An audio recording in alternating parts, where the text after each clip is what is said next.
Hi, this is Janice and this is day 15 of my 77-day video challenge. Today I'm going to share with you the message that I heard from the preaching, and it's about being a good steward of our finances, of our money, because our money is not really ours. It's just entrusted to us by God, and we have to use it wisely. We have to trust God. We entrust our money to God because He is the true owner.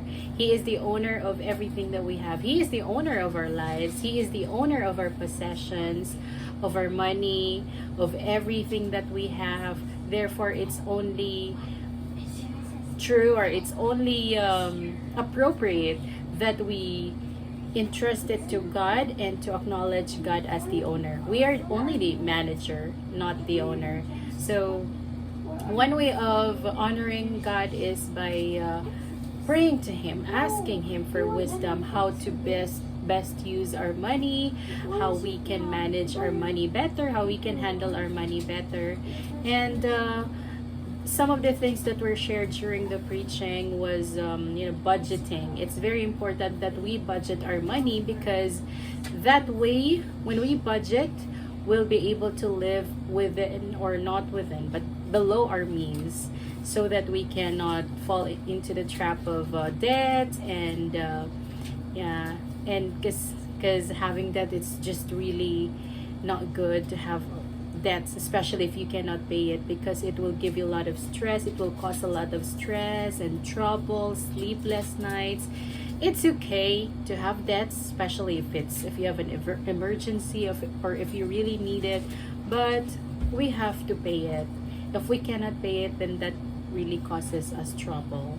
So budgeting is important, so that we know how much income we have and how much expenses we have also. If we know how much is coming in and how much is going out, then we'll be aware. We are more aware of the status of our finances. We know when we have to stop shopping, because we know that we don't have a lot left, and we know when the bills are coming up and needed to be paid. So yeah, let's start budgeting. I also share that in my other channel, budgeting, and budgeting based on biblical principles. And aside from budgeting, it's also important that we save.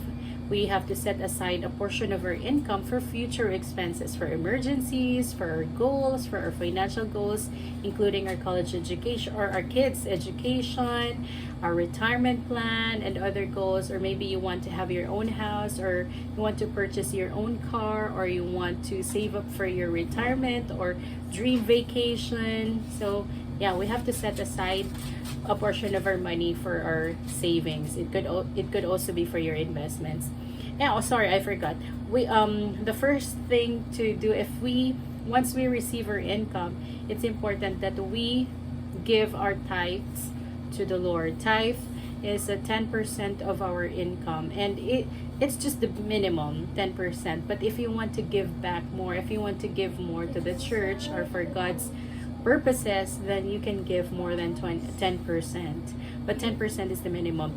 Tithe, it's one way of honoring God and acknowledging that He is the owner of everything. He is the one sole provider. So everything that we have, including our ability to produce wealth, our ability to work, it all comes from Him.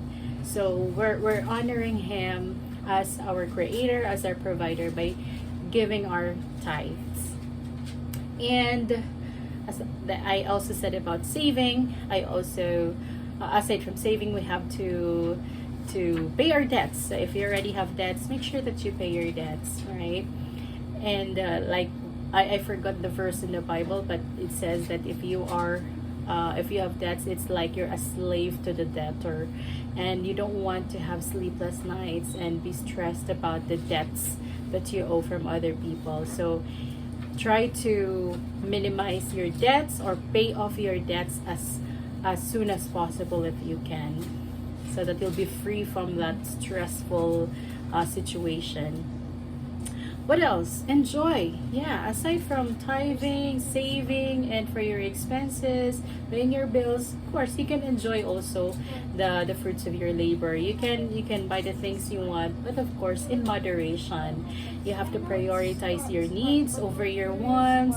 It's also good that you give to others, especially those who are in need, the poor, because God says that that's one way of loving God. If we love God, we must also love our neighbors. So, yeah, share what you have to other people. Share your blessings to your family, to your friends who are in need, or if someone knocks at your door or asks for help, financial help, if you can, and if you have the capability, then share. You know, it's I read somewhere or in the Bible that if somebody owes you or asks you for something, if you lend something to somebody, it's like you're lending to God and He will pay you back. So everything will be rewarded by God in His own time. And if we give, make sure that we give cheerfully. Make sure that you're not just doing it out of duty, but you're giving cheerfully and with a good heart for the glory of God, in honor of God, not just because it's an obligation, because you're a Christian, all that. You have to give. We have to give cheerfully and from the heart. It pleases the Lord more than our offering, more than the tithe, or more than the amount that we give. So that's it. It's a good reminder for all of us to handle and manage our money wisely based on biblical principles. And I also encourage you to read the Bible. There are a lot of Bible verses about money, about possessions, about materialism that will teach us and remind us how to be good stewards of God's blessings, of God's gifts for each and every one of us. We're given different gifts, we're given different possessions and money or finances, but all of us are accountable to God when the day comes. So we have to use these gifts wisely, right? So that when the time comes, we can, hopefully God will say to us that good job well done, faithful servant. So let's all pray that we'll become faithful servants of these gifts or these possessions and money and finances that God has entrusted to us. So I hope you learned something. Thank you for watching, and God bless you. More blessings and prosperity and abundance for you and your family.